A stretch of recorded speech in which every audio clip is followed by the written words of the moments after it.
네, 제13주차 증권 파생상품론에 대해서 강의를 진행하도록 하겠습니다. 이번 주차에는 옵션에 관해서 알아보는 시간을 갖도록 하겠습니다. 우리가 지난 주차에는 선물에 대해서 알아봤죠. 이 옵션도 선물처럼 미래의 특정 상품을 대상으로 현재 주고받는 계약이라는 점에서는 같은 개념을 가지고 있습니다. 그러나 선물은 매수자와 매도자가 반드시 거래를 이행해야 되는 그러한 의무를 둘 다 가지고 있습니다. 그러나 이 옵션은 선물과는 달리 매도자와 매수자 간에는 권리와 의무라는 그런 관계가 성립이 됩니다. 이 매도자는 매수자로부터 프리미엄을 받고 옵션을 발행했기 때문에 그런 의무를 이행을 해야 되고, 반대로 매수자는 매도자에게 프리미엄을 지급했기 때문에 만기에 가서 자신이 유리한 대로 행사를 할 거냐 아니면 불리한 대로 행사를 안 할 거냐 하는 그러한 권리 관계를 가지고 됩니다. 자, 우리 교재 제7장에 기재되어 있는 그러한 옵션에 관한 내용을 추가적으로 보완하면서 강의를 진행하도록 하겠습니다. 자, 먼저 1차 시에서는 옵션의 가장 기초적인 그러한 개념에 대해서 살펴볼 것이고, 또한 옵션을 이해하기 위해서는 여러 가지 용어를 좀 알아야 됩니다. 그러한 용어, 그리고 옵션에 대한 종류에 대해서 살펴보도록 하겠습니다. 그리고 아울러서 우리나라 거래소에서 상장되어 있는 그러한 옵션 상품에는 어떠한 것들이 있는지 살펴보는 시간을 갖도록 하겠습니다. 아울러서 옵션의 가치와 이익에 대해서 좀 가볍게 좀 알아보는 시간을 갖도록 하겠습니다. 물론 옵션의 가치와 이익에 대해서는 2차 시와 3차 시에서 좀 더 자세히 설명을 하도록 하겠습니다. 자, 먼저 우리 한국거래소에서 분류하고 있는 금융투자 상품에 대한 그러한 체계를 살펴보도록 할까요? 먼저 우리 금융상품은 크게 원본 손실 가능성에 따라서 원본 손실 가능성이 있는 금융투자 상품과 원본 손실 가능성이 없는 비금융투자 상품으로 분류할 수 있습니다. 또한 이러한 금융투자 상품을 과연 원본이 초과돼서 손실할 수 있는지 그런 거에 따라서 증권과 파생상품으로 구분할 수 있습니다. 증권인 경우에는 당연히 원본 초과 손실 가능성이 물론 없습니다. 그죠? 하지만 이 파생상품은 하이리스크 하이리턴 상품이기 때문에 당연히 원본이 초과돼서 손실 날 가능성이 분명히 존재하고 있습니다. 따라서 파생상품을 투자할 때는 그러한 위험에 대해서, 즉 리스크에 대해서 각별히 좀 이해하고 분석을 해서 투자하는 그러한 자세가 필요하다고 보겠습니다. 또한 이 파생상품을 크게 거래소에서 상장되느냐에 따라서 거래소에서 상장된 그러한 장내 파생상품과 상장되지 않는 장외 파생상품으로 구분할 수 있습니다. 당연히 이 장내 파생상품은 거래소를 통해서 주로 거래가 이루어지는 것이고, 장외 파생상품은 주로 금융기관인 은행과 증권회사 창구를 통해서 거래된다고 볼 수가 있습니다. 자, 우리 한국거래소에서 분류하고 있는 금융투자 상품에 대한 분류 체계에 대해서 살펴봤습니다. 여러분들이 상품 분류 체계에서 이해하는데 좀 도움이 됐으리라 좀 판단이 됩니다. 자, 이제 본격적으로 옵션에 대해서 학습하는 시간을 갖도록 하겠습니다. 이 옵션은 특정 자산을 미리 약속한 날에 또는 날까지 사전에 미리 약정된 가격으로 사거나 팔 수 있는 권리입니다. 이러한 특정 자산은 여러 가지가 있을 수 있습니다. 지수인 코스피 200 지수를 대상으로 할 수도 있고, 특별 주식을 대상으로 할 수도 있습니다. 또한 원달러 환율과 같은 그런 환율을 대상으로 할 수도 있습니다.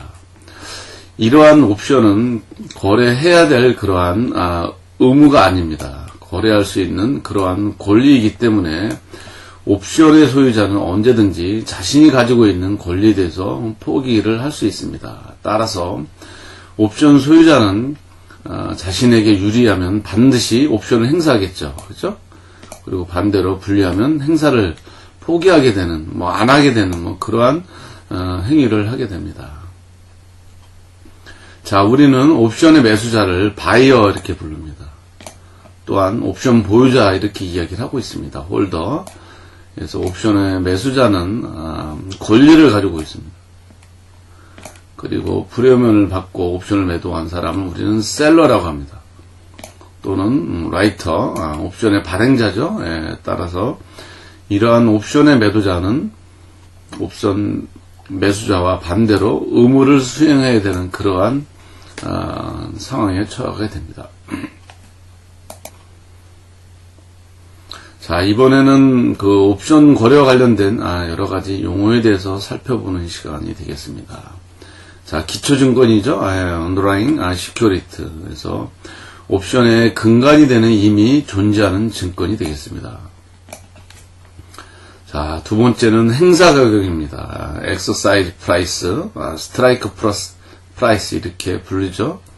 그래서 이 행사 가격은 기초증권을 사거나 팔기로 사전에 미리 정해져 있는 그러한 가격이라 이렇게 정의할 수 있습니다.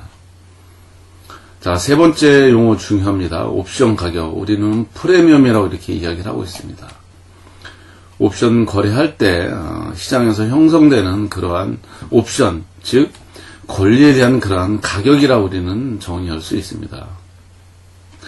자, 옵션 만기가 있습니다. maturity 또는 expiration date, 즉 증권을 거래할 수 있도록 사전에 미리 정해진 그러한 기간이라 이렇게 정의할 수 있습니다.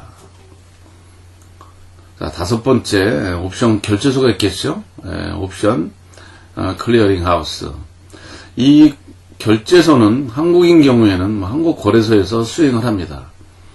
매입자에 대해서는 실질적인 매도자로서의 역할을 수행하고 또한 매도자에 대해서는 실질적인 그러한 매입자로서 역할을 수행하게 됩니다. 자, 우리가 선물 거래에 있어서 선물인 경우에는 매수자와 매도자는 똑같이 증거금을 요구하죠. 하지만 이 옵션에 대해서는 매도자에 대해서만 증거금을 요구하게 됩니다. 왜 그러냐면 매도자인 경우에는 매수자에 의해서 의무를 수행해야 되기 때문에 당연히 증거금을 요구하게 됩니다. 자, 그러면 이번에는 옵션의 종류에 대해서 살펴보도록 할까요? 옵션은 크게 매매 권리에 따라서 먼저 분류를 할 수도 있고 또한 권리 행사를 언제 하느냐에 따라서 이렇게 분류를 할 수 있습니다. 그래서 크게 두 가지 방법으로 구분을 해 보도록 하겠습니다. 자, 먼저 콜옵션입니다. 그리고 풋옵션, 권리에 따라서 구분하는 거죠. 콜옵션은 기초자산을 만기일에 또는 만기일까지 행사 가격으로 이거는 매수할 수 있는, 즉 살 수 있는 권리입니다. 그래서 이러한 콜옵션에는 크게 두 가지가 있습니다. 네이키드 옵션이랑 커버드 옵션 두 가지가 있습니다. 그래서 그 주요 내용은 다음 장에서 살펴보도록 하겠습니다. 자, 매매 권리에 따른 두 번째는 풋옵션입니다. 이 옵션은 기초자산을 만기일에 또는 만기일까지 행사 가격으로 이거는 팔 수 있는 그러한 권리가 되겠습니다. 자, 두 번째 권리 방법인 권리 행사 시기에 따른 분류 방법입니다. 크게 미국식 옵션과 유럽식 옵션으로 구분할 수 있습니다. 미국식 옵션은 만기일 이전에 언제라도 그러한 권리를 행사할 수 있는 옵션이 되겠습니다. 유럽식 옵션인 경우에 만기일에 단 하루에만 그러한 권리를 행사할 수 있는 그러한 옵션입니다. 우리 한국인 경우에는 유럽식 옵션을 따르고 있습니다. 자, 우리 옵션의 종류를 살펴봤죠. 자, 다음에는 구체적인 내용에 대해서 좀 학습하도록 하겠습니다. 자, 먼저 네이키드 옵션입니다. 이 옵션은 옵션 행사 시에 인도할 수 있는 그러한 기초자산을 보유하지 않고 발행되는 옵션이 되겠습니다. 즉 기초자산 여러 가지가 있을 수 있죠. 뭐 코스피 200 지수가 될 수도 있고 개별 종목이 될 수 있습니다. 그래서 그러한 자산을 보유하지 않고 발행되는 옵션입니다. 그래서 이 옵션을 콜옵션인 경우에를 우리는 뭐라고 부르냐면 네이키드 콜 또는 커버드 옵션 이렇게 부르고 있습니다. 반대로 풋옵션인 경우에는 네이키드 풋 그리고 언커버드 옵션 이렇게 부르고 있습니다.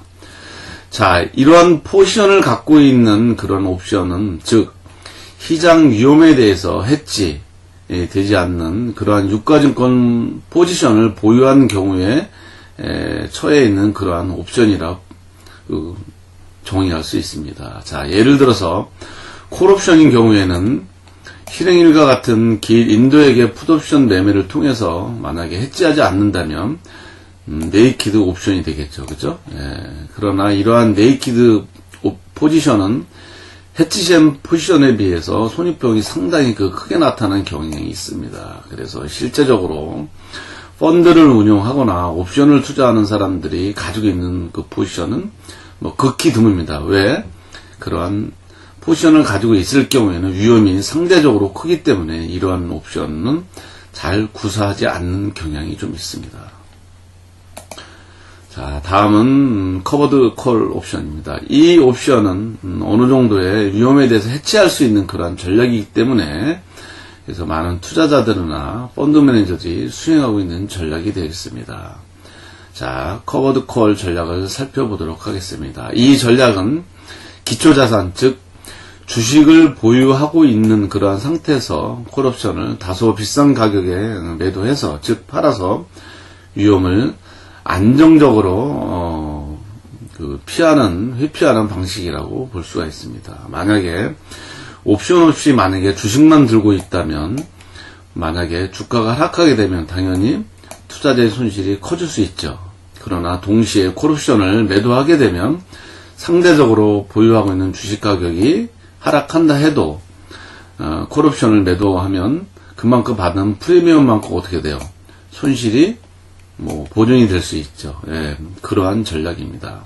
따라서 주가가 상승하게 되면 콜옵션 매도 부분에서는 손실이 발생할 수 있지만 보유한 주식 가격의 상승으로 인해서 그러한 손실을 만회할 수 있는 그러한 해지 기능을 보여줄 수 있는 그러한 전략이라고 볼 수 있습니다.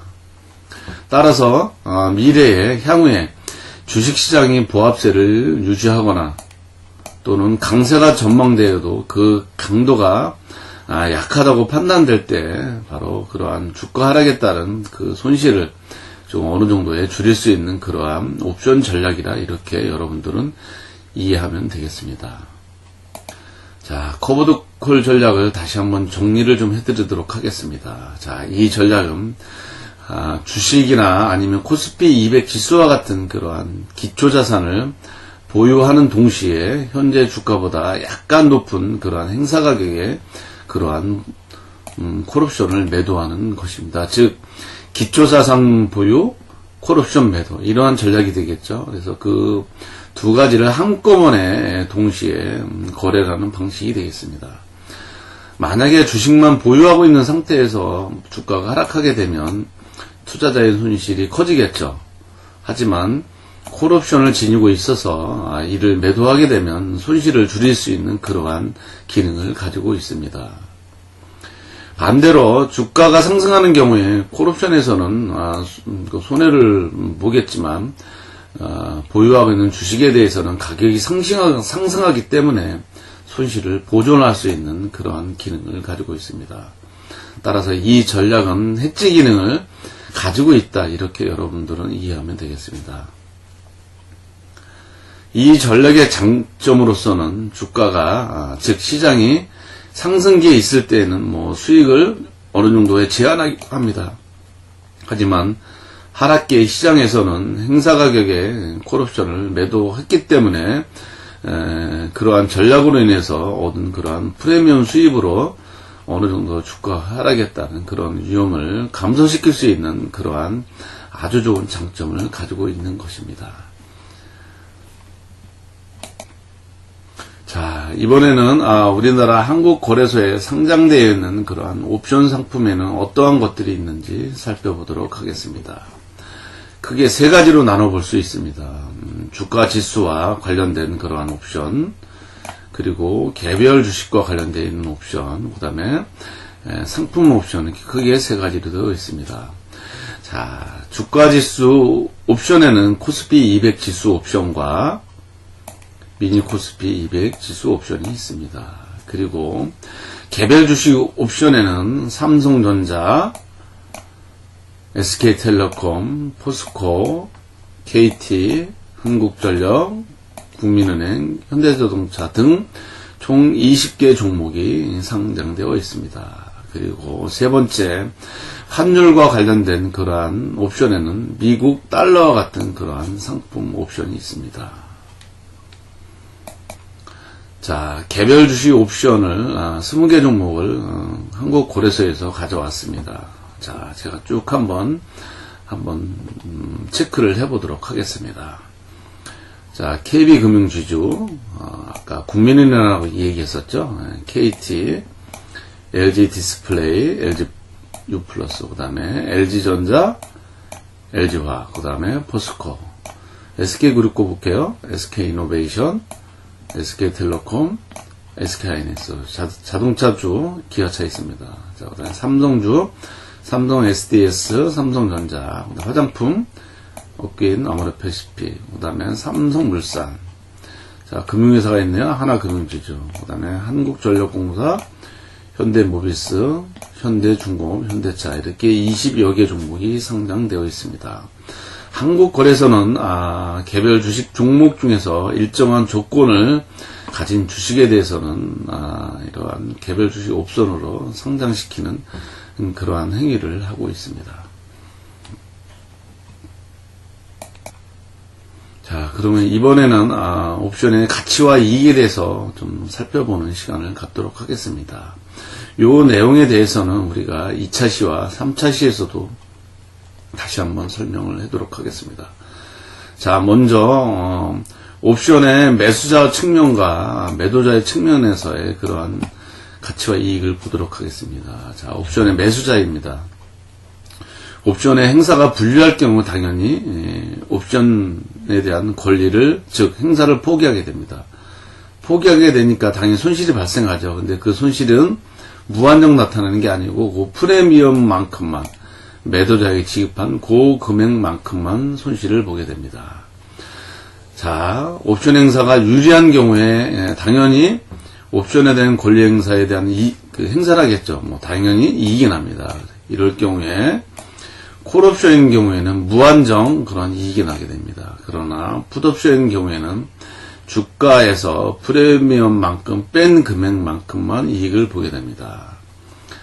자, 다음에는 옵션 매도자입니다. 당연히 매도자는 의무를 가지고 있기 때문에 옵션 매수자가 옵션을 포기하는 경우에 어떻게 의무를 이행하는지 그러한 상황에 처하게 됩니다. 자, 먼저 옵션 매수자가 그러한 지불한 프리미엄만큼 이익을 향유할 수 있는 그러한 상황에 처하게 됩니다.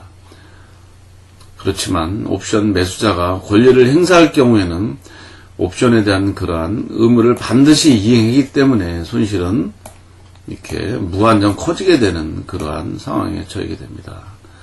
자, 옵션의 가치와 이익에 대해서 간략하게 한번 살펴보았습니다. 자, 그러면 알기 쉽게 그래프로 한번 각 옵션에 대한 가치와 이익이 어떻게 형성되는지 한번 살펴보도록 하겠습니다.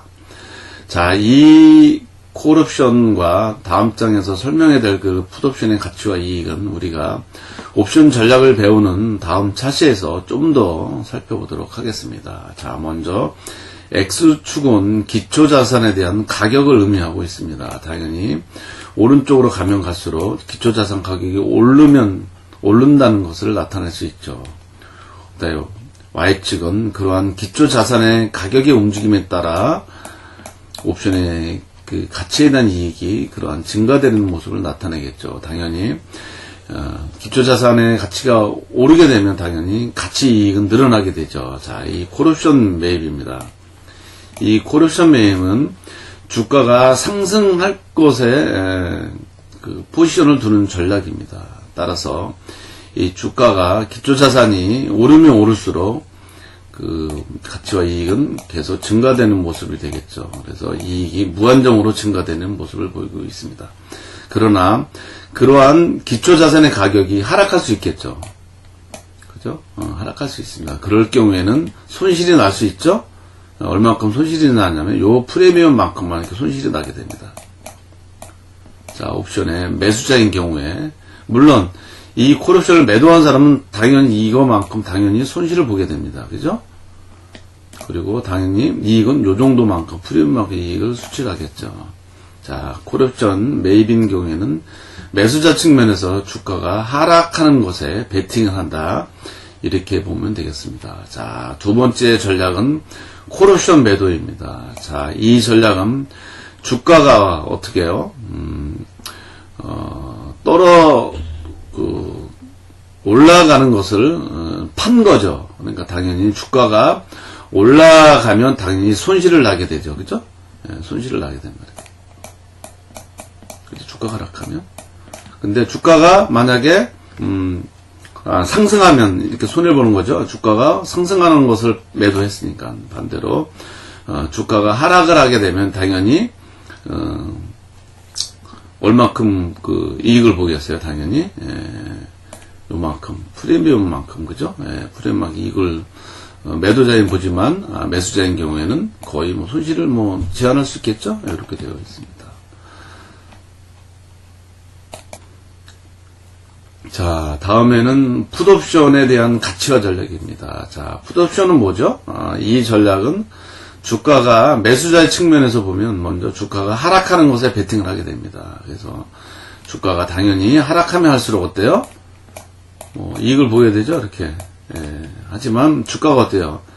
당초에 손익분기점에서 자기가 계약했던 가격보다 주가가 올라갈 수 있죠. 그럴 경우는 어떻게 돼요? 손실을 볼 수 있죠. 그렇지만 그 손실은 무한정 커지는 게 아니라 매수자 입장에서는 매도자한테 지급한 그 프리미엄만큼 요만큼만 손실을 보게 되겠죠. 그래서 이 풋옵션을 매입한 그러한 그 투자자인 경우에는 주가가 하락하면 하락한 만큼 이익을 보지만 주가가 상승하면 프리미엄만큼만 손실을 본다. 이렇게 보면 되겠습니다.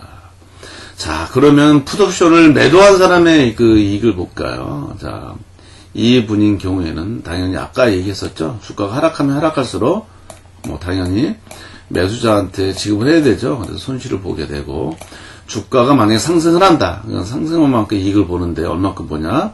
요만큼. 이게 뭐죠? 매수자로부터 지급받는 그런 프리미엄만큼만 이렇게 이익을 보게 되는 그러한 구조를 가지고 있습니다.